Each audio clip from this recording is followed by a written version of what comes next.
আসসালামু আলাইকুম রহমতুল্লাহি ওয়া বারাকাতুহু।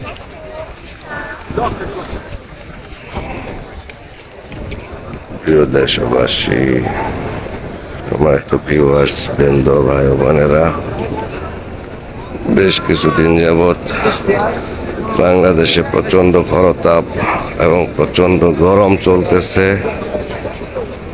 40 ডিগ্রি সেলসিয়াসের উপরে গরম। অন্যদিকে মরুর দেশ, মরুভূমির দেশ, পাথরের দেশ সৌদি আরব, যেখানে সাধারণত 45-46 ডিগ্রি সেলসিয়াস গরম থাকে, সেখানে গরম হলো মাত্র 35-36 ডিগ্রি সেলসিয়াস। তার চেয়ে বড় বিষয় হলো আজকে 27 এপ্রিল 2024 সকালবেলা ফজরের পর এই যে আমরা জান্নাতুল বাকিতে প্রবেশ করতেছি। মোটামুটি হালকা ধরনের বৃষ্টি হচ্ছে, দেখতে পাচ্ছেন প্রিয় বন্ধুরা, বৃষ্টি হচ্ছে।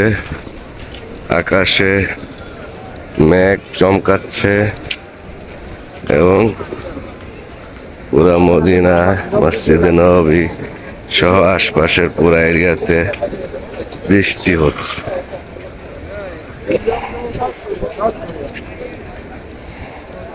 বৃষ্টি প্রয়োজন হলো বাংলাদেশের মানুষ গরমে অতিষ্ঠ হয়ে খুবই কষ্টের মধ্যে আছে। বিভিন্ন জায়গায় সালাতুল ইস্তিসকা হইতেছে, বৃষ্টি চেয়ে আল্লাহ তাআলার দরবারে নামাজের আমল চলতেছে। তো বাংলাদেশের মানুষ এতটাই গুনাহগ্রস্ত হয়ে গিয়েছে, আল্লাহ তাআলা বেজার হয়ে এই খরতাপ দিয়েছে। সমস্ত বাংলাদেশি ভাই বোনদের প্রতি অনুরোধ, বেশি বেশি তওবা করে, বেশি থেকে বেশি তওবা করে আল্লাহ তাআলার কাছ থেকে ক্ষমা আদায় করে নিয়ে বৃষ্টি প্রার্থনা করতে হবে, আল্লাহর কাছে দোয়া করতে হবে, তাহলে আল্লাহ তাআলা বৃষ্টি দান করবেন আশা করি। ভাই বোনেরা, দেখতে পাচ্ছেন জান্নাতুল বাকিতে প্রবেশ করলাম। পৃথিবীর ইতিহাসে অন্যতম বিশাল এবং বড় এক কবরস্থান, যেখানে উম্মাহাতুল মুমিনিন হযরত আয়েশা সিদ্দিকা রাদিয়াল্লাহু তাআলা আনহা, তৃতীয় খলিফা হযরত ওসমান গনি রাদিয়াল্লাহু তাআলা আনহু সহ অসংখ্য সাহাবীদের, বড় বড় জলিল কদর সাহাবীদের কবর এই কবরস্থানে রয়েছে। প্রিয় ভাই বোনেরা, যারা ইতিপূর্বে আসার সুযোগ পেয়েছেন, আসার মতো তৌফিক হয়েছে, তারা অবশ্যই নিঃসন্দেহে সৌভাগ্যের অধিকারী। যারা আসতে পারেন নাই, তারাও যেন অতি শীঘ্রই আসতে পারেন, সরাসরি সশরীরে এসে উপস্থিত হয়ে নবীজির রওজা পাকে সালাম পৌঁছাইতে পারেন। পাশাপাশি এই জান্নাতুল বাকিতে সালাম দিতে পারেন।